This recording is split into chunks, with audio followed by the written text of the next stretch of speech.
అదే ఇది చిట్టినగర్లో ఉన్న కేఎల్ రావు పార్కు తనిషా ఇది.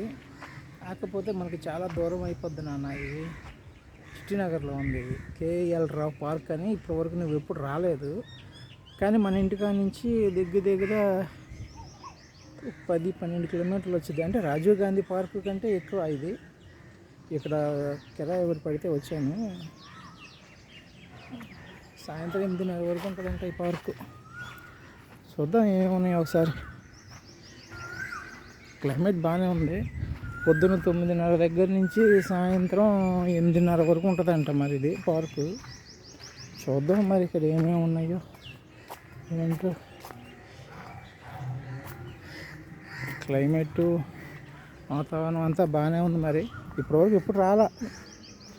ఇది పెద్దవాళ్ళకి సంబంధించింది.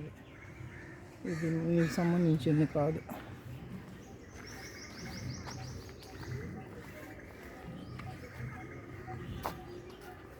అభివృద్ధి మాత్రం బాగానే చేశారు కానీ